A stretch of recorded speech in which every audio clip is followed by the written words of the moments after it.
How are you? Oh, you're coming out? What's she editing? I was editing Dexter.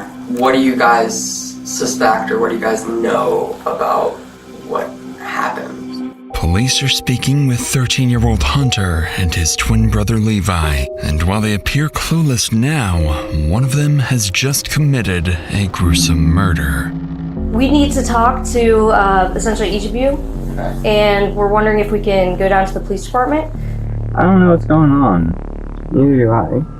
As the weeks-long investigation continues, detectives discover that these are no ordinary boys. One of them has spent years obsessively researching serial killers like Ted Bundy. Now he believes he's executed the perfect murder and can outsmart police. But a series of childish mistakes would cause his violent fantasies to slowly come to light, leaving his family and the entire town in utter shock as the monster they feared turns out to be a 13-year-old boy. Find that fool. Yes. And he needs to die. It's not possible.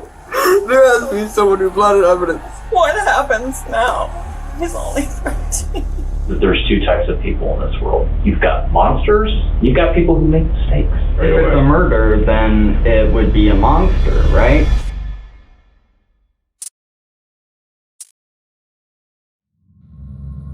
It's 2 a.m. in the small village of Fairfax, Ohio, and tonight, a 13-year-old boy decides this is the night he becomes a serial killer. For years, he's been obsessed with true crime content, and with his family preparing to move away the following week, he's finally ready to put everything he's learned into action.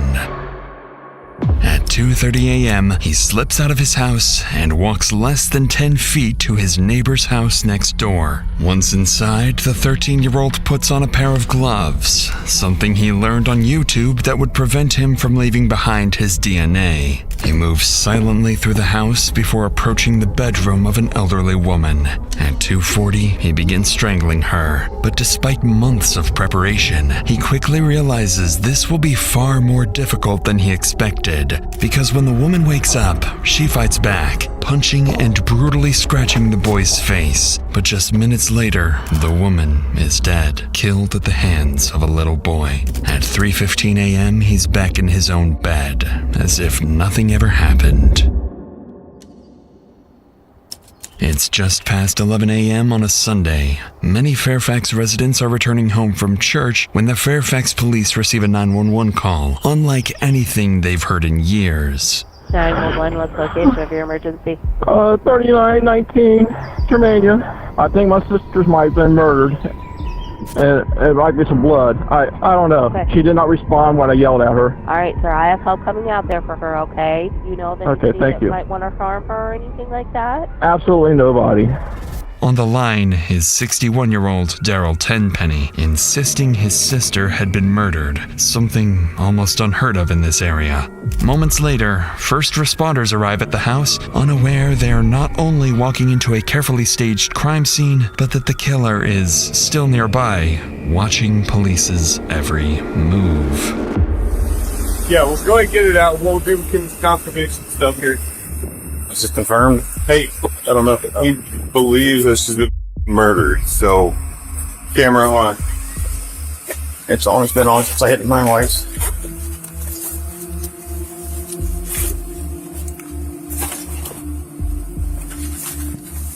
Hold. Rigor. Just try to touch as least as you guys can. Do what you guys got to do. Yeah, no. So you have blood. Did he cover her up? I don't know. The dispatch said that he found her with a pillow over top of her. I don't know about peroxide and cleaning chemicals. That's different. A lot of cleaning chemicals. Pepto-Bismol. She drank it. I don't know. Well, let me go. You want the monitor? We have rigor. On the bed lies 64-year-old Sheila Tenpenny, partially clothed and deceased for what appears to have been several hours. As officers continue to inspect the house, they notice nothing appears to be stolen, supporting their working theory that Sheila may have taken her own life. And with that assumption comes the first accidental success for the 13-year-old killer, convincing him he's already outsmarted the police. However, what officers spot next would flip this theory upside down. It's just a female DOA on Germania. Just kind of odd, pillow over her face and some chemical Hair around the underneath, house. blood and hair underneath her fingernails. Blood splatter around the bed. The guy that found her said the door was open, and he said that he told the squad that he thinks she was murdered. So I don't see blood from her. Alright. So that might not be from her. Who knows? That's police work, man. I don't mean to overstep. No, you're good. Pills? Yeah. I mean, it's possible. Yeah. While the blood and hair beneath Sheila's fingernails certainly raise suspicions, investigators still refuse to rule out the possibility of this being self-inflicted. But before they send Sheila's body for autopsy, there's still something that doesn't sit right with them. They're baffled by how certain the victim's brother, Daryl, seemed that his sister had been assaulted before paramedics had even suggested that possibility. And with that statement alone, he has unknowingly made himself their first suspect. So they decide to ask him a few questions. How you doing, sir? Oh, I mean, obviously not great. I'm Officer Moore, Fairfax Police Department. When's the last time that you do you know? Yesterday. Do you know what time about, or did you talk to her or see her? I seen her, and actually, 7:09 p.m. is the last message I got from her. Was there anything? Was she struggling with anything? No. I mean, mentally, physically? No, nothing at all. No, she's pretty happy.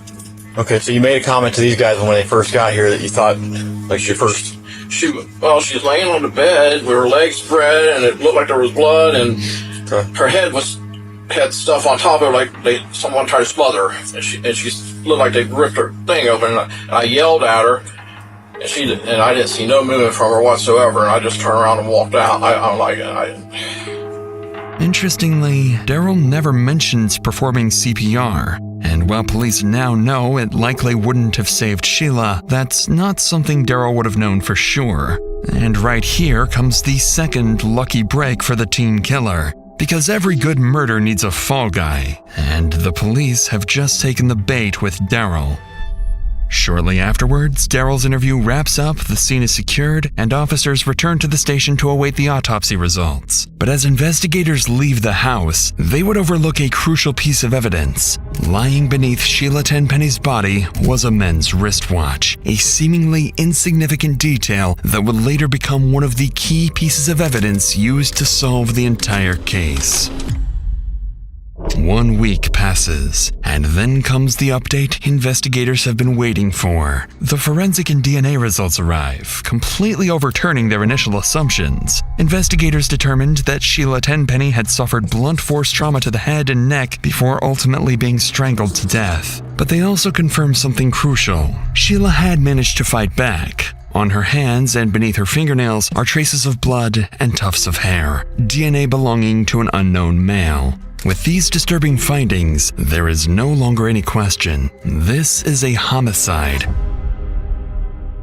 So early Monday morning, officers returned to the neighborhood, going door to door in search of anyone Sheila may have wronged, and anyone with fresh defensive wounds. But in reality, the detectives couldn't be more off track. While the young killer quietly brags about the murder online, growing more confident by the hour, knowing the victim had absolutely no enemies. And as police begin surveying the neighborhood, they have no idea which interaction will bring them face to face with Sheila's killer.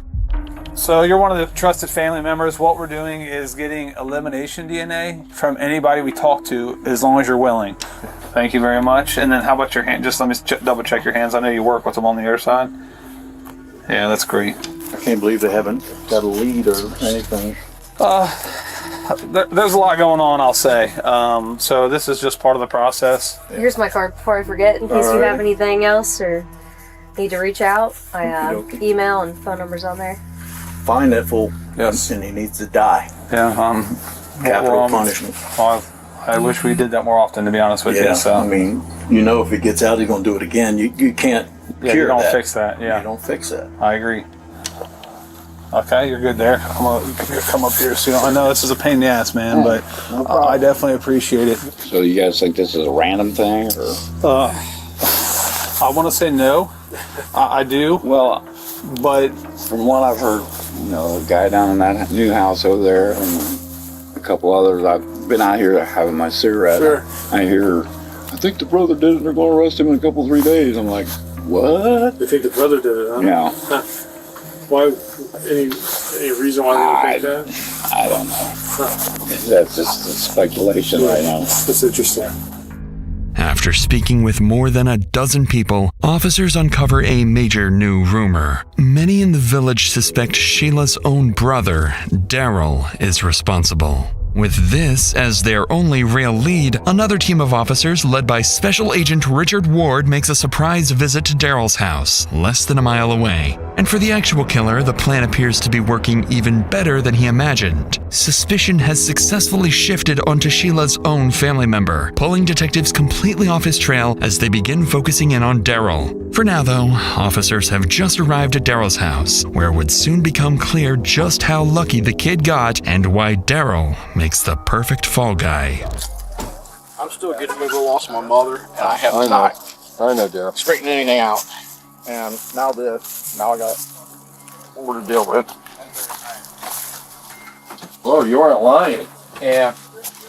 Well, these are right here, all these boxes. Where do you hang out at? Oh, in here. Oh. Hey, I need to ask you a favor. Remember I got you swabs? I need you one more thing. Could you just show me your shirt, underneath your shirt, that you don't, I just want to make sure, I want to satisfy myself. I don't think you would ever hurt anybody. No, especially my sister. Okay, throw your shit back on. So you have any idea when the funeral is going to be? Well, we don't have. They won't release the body yet? I don't know. Nobody's contacted us. I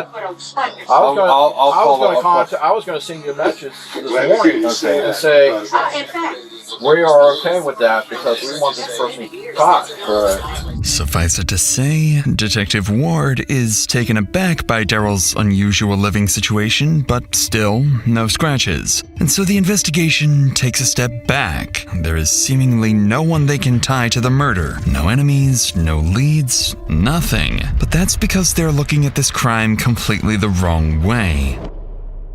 With the investigation at a standstill, officers canvassing the area continue knocking on doors until they reach the neighbor directly across the street, just 50 feet from the victim's home. It's one of the homes where no one answered earlier, and as they approach the front door, the homeowner, Rebecca, steps outside, unaware that, in the next few minutes, her life is about to be turned upside down. So I don't know when it actually happened. I know that we saw like the trucks or cars or whatever on Sunday. So and actually Sunday morning at like 6 a.m. We had to run to the ER because my son, the cat, I guess, was sleeping on his face, and they startled each other in the dark. Oh man! And it scratched him, and so we were worried that it could be bad or infected. And so Is he okay? Yeah, he's fine. Okay. It wasn't a big deal, but it was just like traumatizing, and I was like, everybody get in the car. Just a few feet away, 13-year-old Levi Carte looks through the living room window and notices his mother speaking with police officers. Panicking, he pauses the YouTube video he was watching, runs up to his room, and locks the door. Back outside, officers begin piecing things together. The boy with fresh scratches across his body could very well be tied to Sheila's murder. In a few moments, detectives will step inside to follow up on this lead. But what they will soon find will defy their expectations. But before we get to that, it's worth noting that covering stories like this, you've realized just how much people are forced to carry. With that said, let's get back to the scene, where detectives are about to go inside Rebecca's house. Unknown to them, what they're about to find inside will be nothing like they expect. Do you care if we come in, or you want them to come? Okay. The only reason we're outside is because I was feeling stressed out. Alright, I do have 2 cats though, so. No problem. Come on in. Hey guys. Hello. Do you wanna come out here or no? I haven't been really transparent about what happened across the street, and people who are investigating are talking to everybody, and they just want everybody to listen. Hey bud, can I talk to you? Do you want to talk in the living room or do you want to talk in your room? There are people who are here to talk about something that happened actually earlier this week. I know, what game are you playing over there? You gaming? Yeah, he is. Dexter? Oh, he's cap cutting. Oh, editing. Oh, hi. Oh. That's cool. Now you are Hunter. Do you want to come sit down? Yeah. Naturally, this is not the suspect the detectives were hoping to see, as 13-year-old Hunter Carte enters the room. Realizing they may have jumped to conclusions, the detectives still begin to question the boy. Perhaps he knows something after all. So we're with the Ohio Bureau of Criminal Investigation, and we're just talking to people to see if they might have heard or seen anything unusual that happened over the weekend. No. Yeah. Right? We just thought we'd ask. Yeah. Yeah. My brother got into an injury and he had to go to the ER. Yeah, I got that's what really I heard. sick and started vomiting and stuff. So How are you feeling? That Getting better? A lot better. But That's good.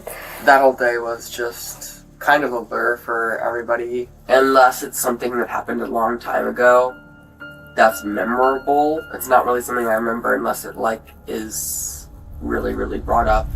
Although Hunter is unable to provide any new details, he seems fairly cooperative and willing to help. His twin brother Levi, on the other hand, is still in his room, refusing to come out. Earlier, their mother had mentioned Levi was editing Dexter, a crime drama centered around a vigilante serial killer, a show both detectives are all too familiar with. And it's here the detectives would begin to realize their initial hunch about Rebecca's sons may not have been a coincidence after all.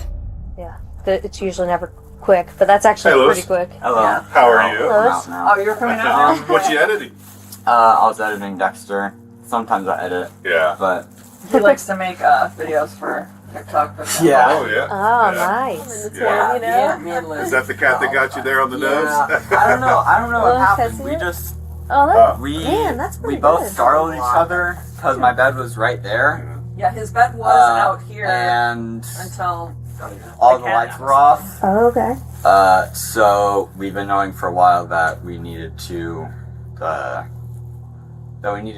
cut their nails. Hunter's been saying that for I know. a long I time. felt so guilty because I had So to. us moving, I mean, we know everybody knows that cats just are awkward. So us moving, Marshmallow being weird because we're moving, and Is Marshmallow the cat? yes, and Yeah. we had a like a playset for them, and we packed it up. So that's also probably another thing. So yeah, me and him just randomly startled each other. He scraped me on the neck. I'm not sure if you can see. No, can't. Where else did you get it? Yeah. He kind of scraped How me many on my face stitches? a little bit. 5. And then mainly my nose. And Yeah, I was the nose trying was to the clean scary my one. yeah. I was They trying to stitched clean you? myself up. Yeah, it was 5 like- stitches. It was pretty deep. Pretty deep. It hurts So on your nose there. we went back to the house after we got out of the doctor, and then that's when we saw the ambulances. I don't know, a lot of it's a blur because I tried to clean myself up, so I was distracted in the shower. Okay.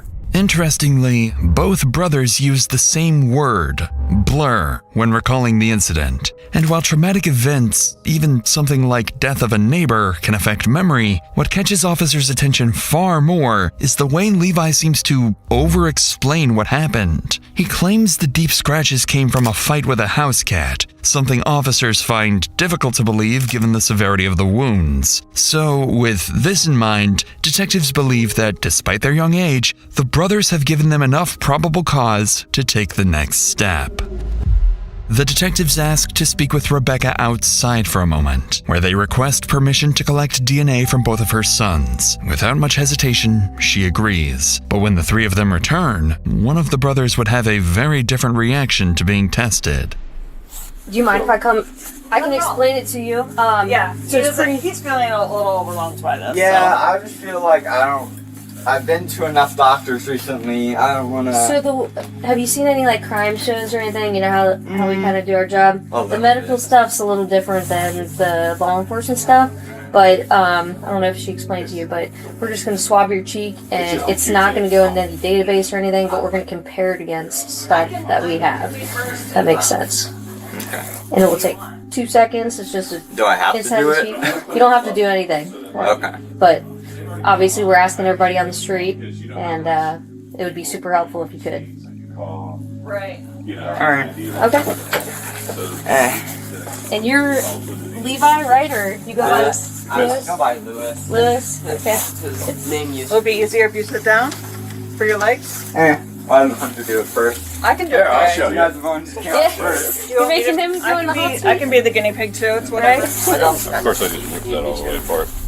The detectives proceed to take DNA swabs from both brothers, though Hunter and Rebecca are clearly far more willing to cooperate than Levi. But what one of the brothers doesn't seem to realize is that the more he talks, the more the Carte brothers begin to look less like witnesses and more like suspects. Lewis has a few scars on his back, but it's just from the surgery. Yeah, because my. Oh, let's see. Oh yeah, you could show them. Sorry. Oh, yeah. Oh, Well, it wow. looks pretty I never noticed. minimally invasive. Yeah. It was 2 years ago. Yeah. Yeah, it was a lot. Yeah, I have worse scars than that. Yeah, it so. didn't look like that. Yeah. Sorry, Very good. I keep mentioning things We that had a you don't good mention surgeon. without your permission. That's fine. How's it feel It to was, have yeah. these scars now? Dr. Stevenson. It's where they go in and they How's it feel to have these test scars each now? nerve root that links to your leg. What do you guys suspect, or what do you guys know about what happened? Well, I can tell you this. It shouldn't have happened. And we need to figure out why it happened so that, hopefully we can keep it from happening again.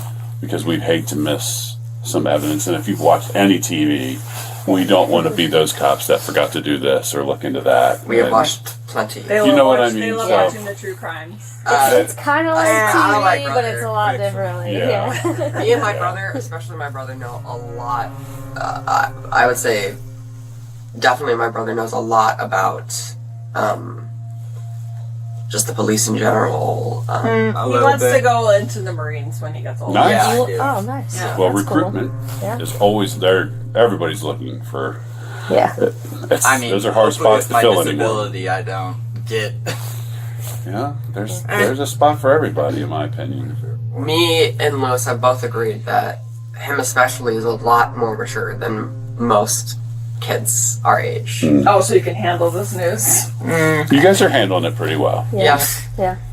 Strangely, Hunter continues offering interesting details without being prompted, insisting that the teen brothers are far more mature than most kids their age. And when he brings up Levi's injuries, Levi becomes visibly uncomfortable, giving his brother a long, chilling stare. By the end of the interview, the twins no longer seem like ordinary kids to the detectives. Their fascination with true crime, gory shows like Dexter, foggy memory, and, of course, the hard-to-explain cat scratches on Levi all point towards something deeply unsettling. With DNA collected, investigators return to the station to brief the sergeant on everything they've uncovered. Now all they can do is wait for the DNA results from Daryl, the Carte twins, and several neighbors and family friends to come back the following day. Still believing a deranged killer may be at work, investigators know that until he or they are caught, no one in this quiet village is truly safe. The next day, the DNA results finally come in, and investigators are stunned. Both of Rebecca's sons are a match, but that doesn't necessarily mean they were both at the scene. According to the forensic analyst, the lab cannot tell Levi's DNA apart from Hunter's, because identical twins share the same STR markers. Needless to say, investigators are now facing an extraordinarily rare problem. But even with these findings, detectives struggle to process the fact that the suspects are only 13 years old. Not only would they have to be deeply disturbed, but they would also need the physical strength to carry out a crime this violent. Then again, their age could also work in the investigators' favor. Teenagers are more likely to slip up, confess to friends or family, or leave evidence of their actions somewhere online. The problem is, detectives have enough probable cause for a search warrant, but not enough to formally detain Rebecca or either brother, something they absolutely cannot let the family realize. Nevertheless, they return to the family home, hoping they can persuade Rebecca to bring her sons to the station, allowing investigators to begin searching the house the moment they leave. But the situation is incredibly delicate. One wrong move could spook the family and shut down the entire investigation. Hello, back. Hi, we're back. Yeah. How are you? You left your keys in the door. We just walked in the house. Do you need to come in? What's going on? Yeah, that'd be great. We have a couple things to talk about. Okay. Hi, guys. We just sat down to eat. What you guys get? Thanks. Do you just need me or? Yeah. So, Are all three of you here? are all three of you here? Yeah. Louis? You go Do I upstairs? need to be nervous? It's making me feel nervous. Relax. You're okay. You're good, yeah? You want to take a seat Yeah. somewhere?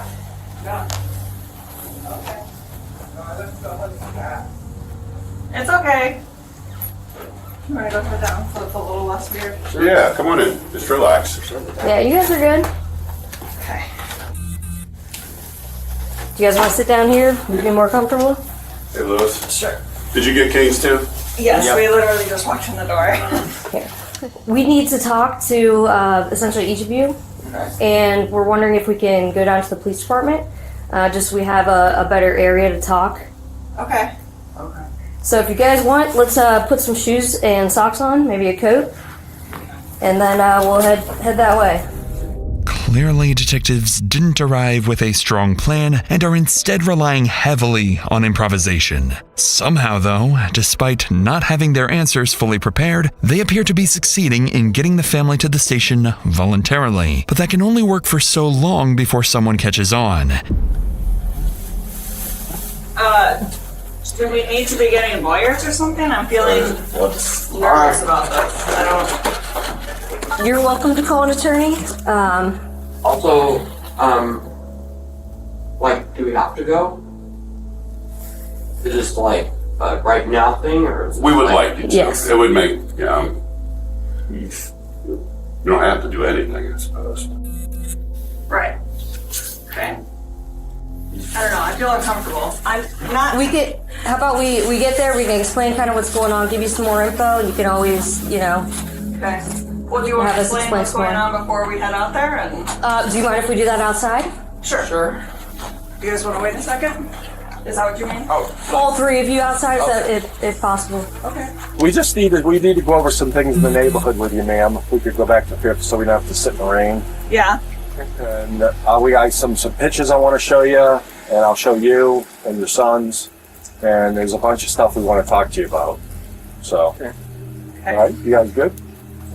Are we under suspicion for something? Or We just want to talk to you. I think you guys could help us clear a lot of things up around here. So, okay. all right, let's go. Hey, John. Yes, sir. And he'll ride with you. Okay, that works. Before we get in, I just got to make sure there's nothing on you. It's going to stick me, poke me, cut me. Yep. All right, actually, if you want to step over there to him right there. All right, you can just have a seat right there for me.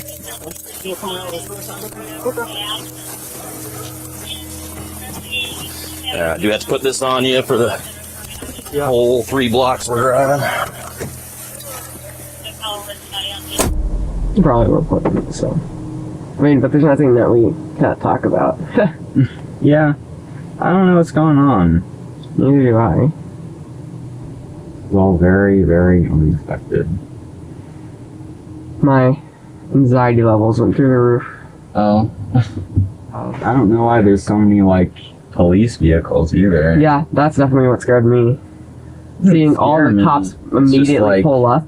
Like, one person's there, didn't see that got pulled up, and then I was just like, why are they? What's the reason? I'm sure for it's, that? I don't know, maybe it's an intimidation tactic.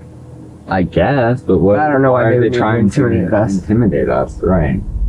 Miraculously, despite the detectives' sloppy handling of the situation and Rebecca's growing skepticism, they still managed to convince the family to come to the station. For now, they've purposely kept the twins together, hoping the cameras might catch something incriminating. But the brothers have seen this tactic before and say nothing, foolishly convinced they're outsmarting the police. Investigators have also just confiscated their phones and obtained house keys from Rebecca, allowing them to begin searching the home for any evidence tying the boys to the crime. But despite these small victories, this is where detectives would face a major reality check about their strategy. Upon arriving at the station, the twins are quietly escorted through a separate entrance and separated from their mother. The twins don't seem particularly worried, calmly following detectives into the interrogation rooms. But for Rebecca, the situation is very different, because the moment she's finally informed that her sons are about to be questioned without her present, all hell breaks loose. I don't want food. I want to get us our lawyer and have my children stop being questioned without a lawyer present immediately. Okay. So let's make that happen. I don't know who's doing what where. Nope, but I can Yep. go get that figured out for you. It needs to happen right now. Yep. Okay, yeah, I'll go today. I got it. Then my slippers. We just got home from the doctor's office. Those in look Canes. so comfy. They are comfy. Amazon? Not, yeah. I find those things on Amazon. People are so against it. Really, I know you're being friendly. I need to know my children are not being questioned and that they have a lawyer. You didn't let us know that we were being detained. You're not being detained. You're free to go. No, you didn't let us know that you were detaining my children. They're free to leave. You did not. Right now? They're allowed to leave right now. Let's go. Right now. Right now. You said they're allowed to leave. Yes or no? You cannot take them. Clearly, this is not how detectives hoped things would go. Rebecca is furious, and not without reason. The detective just admitted that the boys are free to leave, yet does nothing when Rebecca demands exactly that. On top of that, her phone has been confiscated, making it impossible for her to even call the lawyer. It's here that the risk behind the detective's strategy, or lack thereof, becomes impossible to ignore. The advantage of this approach is that by withholding the real reason the boys are there, detectives limit the information the suspects can tailor their stories to, making contradictions and inconsistencies much easier to catch later. That said, when those suspects are minors and detectives need their mother's cooperation, this strategy can quickly backfire, undermining trust and damaging the legitimacy of the entire process. And unsurprisingly, Rebecca's outrage is only beginning as she storms out of the interrogation room in search of anyone willing to tell her what's really going on.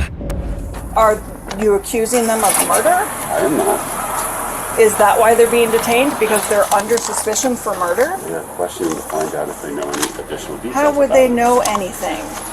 Unless you were accusing them of murder and you think that they murdered someone. So that's I'm saying our this whole charade, the way we've gone about this and approached it and slowly showed things to me because I've asked questions and not because you were transparent, is not okay. It literally just says, we have the ability to search all of your belongings. It doesn't say... For what reason would they want to search the belongings? It says for murder. Because we're investigating the murder of the neighbor. Yeah, and my 13-year-olds have not murdered anyone. Okay, well, we're trying to find further information that was divulged yesterday to put the pieces together. So I'm not going to be told anything.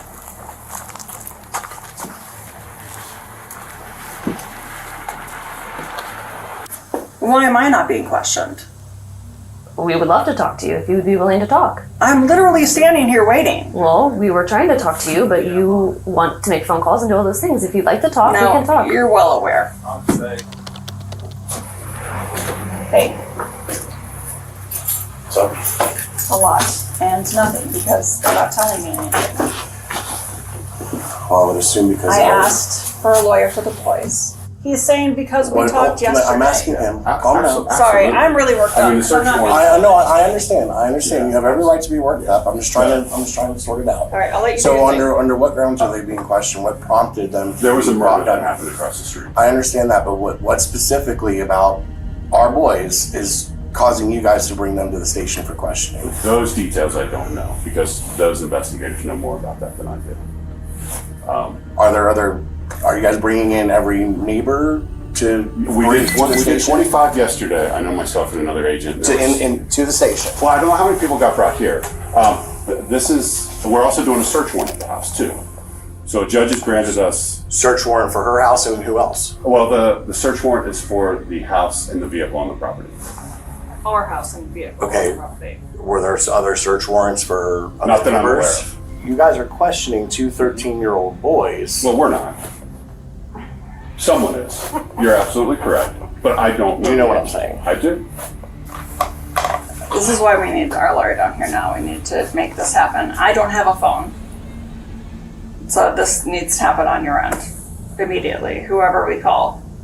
After getting little to no answers from the detectives, the twins' father calls a lawyer, hoping he can intervene. But even with legal counsel now on the way, detectives press forward with the interviews, fully aware of the risk they're taking. At the same time, ever since the boys left with the police, a search of their home has been underway, and very soon, it will begin yielding crucial evidence for the interrogations. As both brothers wait for their interrogations to begin, it quickly becomes clear that one of them is about to be treated very differently. Because Hunter had been significantly more talkative the day before, detectives opt for a more casual, friendly approach, and even his interrogation room reflects that. Levi, on the other hand, is placed in a cold, cramped room, subjected to the kind of interrogation tactics typically reserved for an adult suspect. Based on the scratch marks alone, detectives strongly suspect Levi is the killer, but there is still nothing ruling out the possibility that Hunter may have helped him, especially after learning that Levi has significant mobility issues. Now, with a lawyer on the way to the station and two furious parents pacing outside, the clock is ticking. So detectives split into two groups to question the boys simultaneously. And as the questioning begins, Hunter's interview escalates far quicker than expected, because there's something he needs to get off his chest. Just so you know, I don't feel pressured doing this. You don't? Of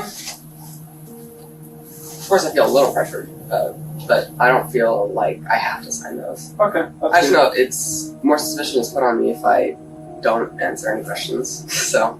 Yeah, we're here to talk, ask questions, get your story. I know you told Lauren a little bit. Can I say something? Yeah. I want to say, I don't think my brother would be able to do anything like that. But because that day he got scratches on his face, because of that day it all seems like a very wide coincidence, because of course his face was scratched by a cat. We talked about it, and it certainly looks like Lewis has the coincidences are there. At this early stage of the interview, Hunter, completely unprompted, begins talking about the scratch wounds, which he believes are the most concrete evidence against his brother. But while he frames it as a coincidence, back at the house, police executing the search warrant notice something that immediately casts doubt on the story. On Rebecca's bed, they find the family cat, Marshmallow, sitting completely calm. But more importantly, the cat's claws seem far too small to match the injuries on Levi. This information is relayed back to detectives at the station, where Hunter and Levi are being interviewed. And while Hunter appears eager to talk, Levi's interview is moving far more slowly, as detectives focus on building rapport and choosing their words extremely carefully. So seeing just how much more talkative Hunter is, investigators keep their focus on him for now, hoping he can offer further insight into his brother, or perhaps even turn on him. He had extra, red scratch marks on his face. I mean, that seems obviously suspicious, but like I said, I don't think he could do something like that. I'm gonna keep saying this, but this makes me feel really upset because a lot of evidence is piled up against him, but I don't know if you guys suspect him of anything, but I truly don't believe he could do anything like that. Even though he has all these things. He's never talked about anything like that with you? Because we agree Anything with like you what? About hurting somebody, or when he gets triggered, he gets upset and acting out and just saying things, or, you know, I don't know how he behaves when he's triggered. No, like I said, no, he doesn't behave weirdly when triggered. He just doesn't. He's just quiet. It's upsetting for him. Like, he started crying when he got back to this house because he said he never gave us an explanation as to why he's triggered, but.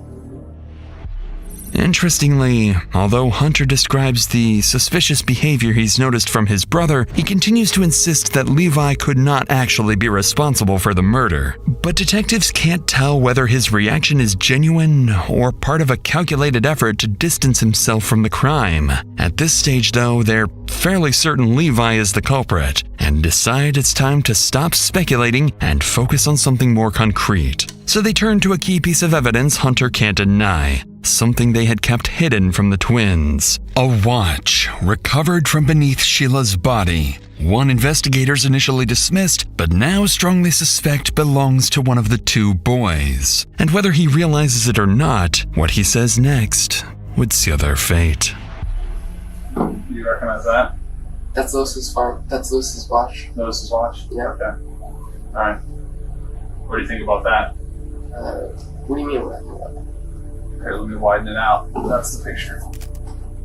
What do you think that's the picture of? Try to take some deep breaths, okay? We don't have any of those blankets. Right.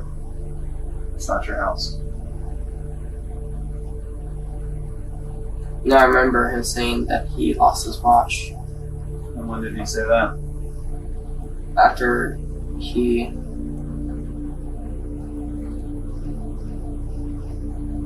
After he got home. Also, I'll show you one more picture. he sounded, the way he said, I don't know where my watch is. I don't feel a person would say that. A person would say it that way, knowing that, you know, they wore their watch if they did that.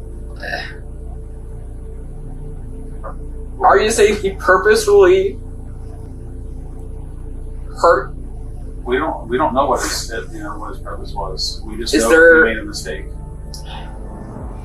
How would he even do that? He's fucking disabled. How would he sneak out of the house, get into the house, stab somebody? Is it true that them? Is that true? Did you find DNA evidence? We're not gonna. Yeah. So there's no way he would do that. There's some stuff that happened that we can't give you details There's about. no way. You have There's no way. From the beginning. If he.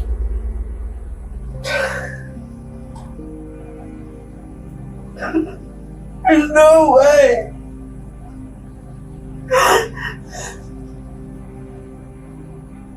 It's not possible. There has to be someone who planted evidence. There has to be some misunderstanding. At the thought of his own brother being responsible for the murder, Hunter appears to completely break down. Detectives realize he's now too emotional and overwhelmed to provide any more reliable information, so they decide to end the interview. Despite failing to secure a confession and not fully ruling him out as a suspect, still, they've learned something important. More insight into Levi and confirmation that his watch was indeed at the scene.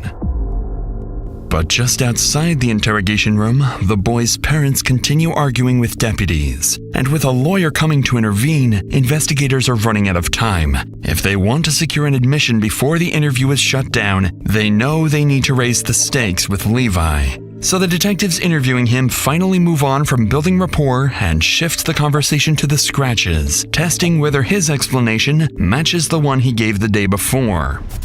Do you know what we're investigating?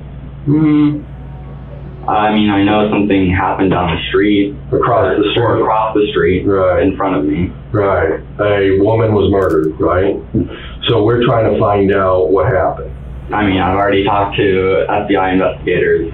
My cat had randomly woke me up with all the lights off, like sitting on my neck. So he like scratched my face. I felt very bloody, obviously. There was a lot of scratches on me. Usually, because of my disability as well, I use like a shower chair. Yeah. Because I can't really stand for that long without getting like super fatigued and falling, or just like walking around for too long. I didn't use the shower chair because I didn't want to make a bunch of noise and make anybody up. Right. So I ended up literally falling, and I fell and like hit my head on the shower hose. Where'd you hit it at? I think like around here, like right here. Jeez. So I don't know. Did that cause you to bleed more? Yes.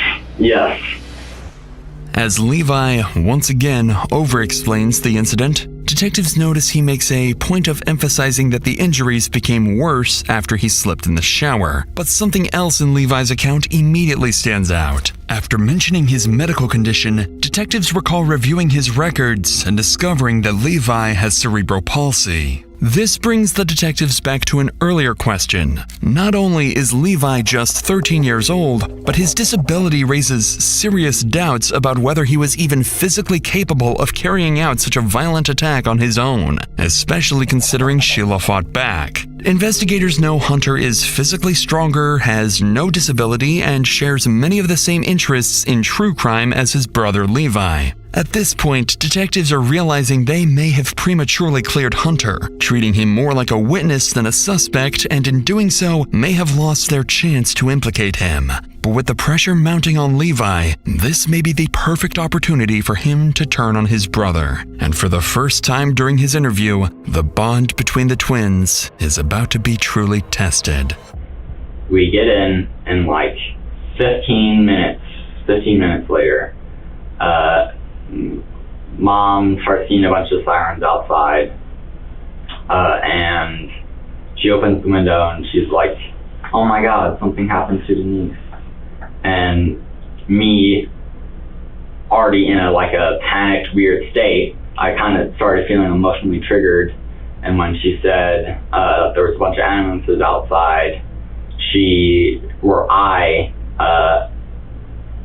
I started to freak out even more. I just felt even worse because Mom had said that something had happened to Denise, our neighbor, right in front of us. And I started feeling even worse. Just to the fact that the same night that something happened, or something like that had happened, that I had an injury of my own. Although Levi never directly blames his twin brother for the murder, he seems more focused on how bad the situation already looks for him. And as the interview continues, it would only get worse. Because detectives begin receiving critical updates from the house search that is still ongoing, and officers have started uncovering disturbing items. Inside Levi's bedroom, officers recover a journal containing violent writing and repeated references of wanting to kill someone. They also uncover a growing obsession with serial killers, books, online content, and material saved focused on infamous murderers, and in particular, Ted Bundy. Detectives begin to realize this was far more than just a morbid curiosity. Over time, what began as an interest in true crime had evolved into something far darker for Levi. And now detectives are left trying to determine whether this interest in violence had consumed them both. Because Levi and Hunter are twins, the blood DNA recovered at the scene is consistent with both of them, something detectives choose to intentionally keep from Levi. Instead, they plan to tell him that the DNA points specifically to him, hoping this pressure will make him crack. But if Levi is the criminal genius he thinks he is, he will easily be able to see through the detective's bluff. So, you said you've never been in Denise's house, never been... Okay. Do you know what DNA is? You ever heard of it? I've heard of it. Okay. So we're trying to figure out, and I want you to help me explain this, okay? Why your blood would be in Denise's house. That's what we're trying to figure out. Well, I'm not sure. Because, I don't know, like, how is it my blood? Like, that's what we're trying to find out. Because I don't know why it would be in my house. It's I not mean, in her house. Yeah, that's what we're trying to figure out. That's why we're even here right now. Oh. Remember we got those swabs from you? Well, we compared that to the blood in the house, and it's not only her blood, it's your blood mixed in with it. Wow. Through DNA testing. I don't know what explanation I could give you, or even come up with, that would be equivalent to how that would happen. There's only one person here that knows, and that's you. How do you know that? Because there's no other way that part of you can be in that house without you never being in there. I can agree with that. Right? So that's why I just need an explanation as to how. I'm just trying to wrap my brain around it. You know? Well, I have to wrap my brain around it first. Yeah, so that's we need to wrap it around together. You know? Can you help me with that? I can, if you help me. I can help you if you help me. How do I help you? By telling me the truth. I told you the truth, though. I don't think you're telling me all the truth. What? But I'm not lying. Well, I think you're about how you got hurt. We have your blood in her house, and we're trying to figure out how it got there. That's the bottom line. Well, that's the bottom line. I mean, you get my blood from somewhere? We don't need your blood. We got swabs. I just mean, like, did somebody put my blood in that house for a reason? Oh, I don't know. Would you tell me? Would they? I didn't put your blood there. I don't have any enemies. I didn't put your blood there. I mean, I'm only 13. I don't know why anybody would put my blood in a house, but I mean, who knows? Is there any more questions you have for me, or like what? Well, I want to get past this, and we're not getting past it. You don't know, I don't know. So we're not resolving anything. Well, I'm not sure if we can resolve it if I don't know and you don't know. Does you know? I mean, listen, I wholeheartedly believe that there's two types of people in this world. You've got monsters, and you've got people who make mistakes. I think I disagree with that, personally. Help us explain this. What do you disagree with about that statement? I just think that, you know, there's a lot of different types of people in the world. There's not monsters and people who commit mistakes. Well, I'm simplifying things in terms of, you know, a crime, a murder, right? There's two types of people who would commit a murder.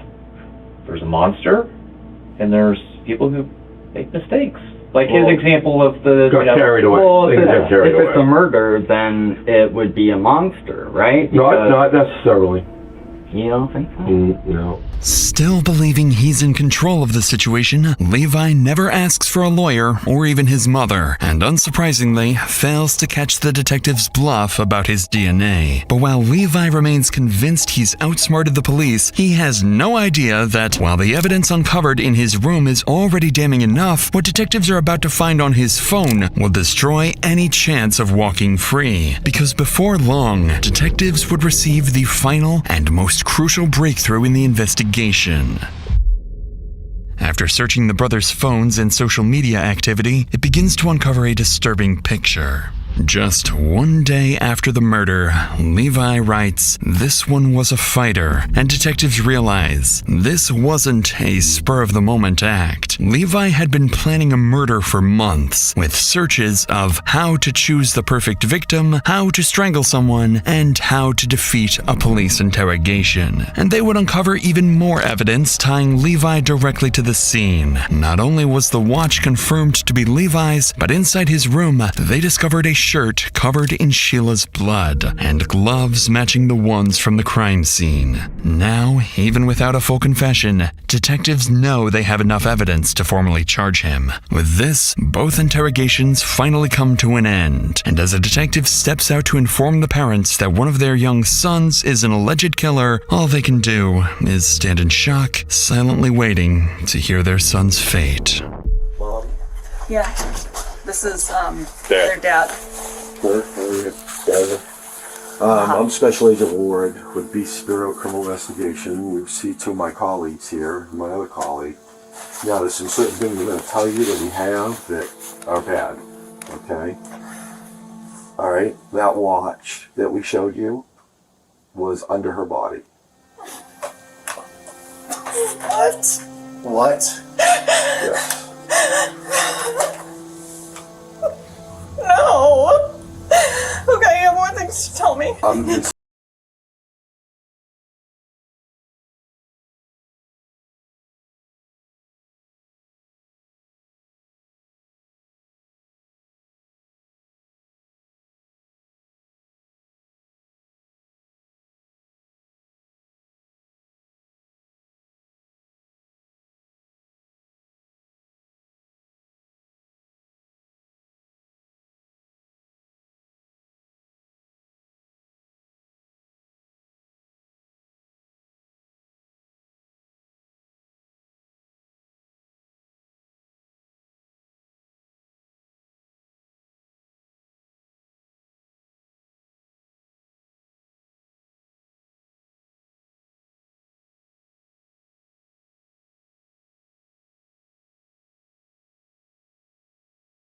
Strangulation and the killing of Sheila Tenpenny. And because of his age, Levi receives the maximum sentence allowed under juvenile law. He will remain in a juvenile facility until he turns 21, meaning he is expected to be released in 2033. But for Sheila's family, the outcome still doesn't feel like justice. Under juvenile sentencing laws, Levi cannot legally remain incarcerated beyond that age. And at Levi's sentencing, the lead investigator warned the court, telling the judge he made a mistake. It was good luck for us that he did, but in the future, is he going to learn from those mistakes? That's what I'm concerned about. For the detectives involved in the investigation, there remains a terrifying possibility that Sheila was not the end of Levi's violence, but only the beginning of what he could be capable of. And while this case left Ohio shaken by a killer no one ever expected, our next case unfolds somewhere danger is never supposed to reach. Inside St. Vincent North Hospital, more than a dozen gunshots sent patients and doctors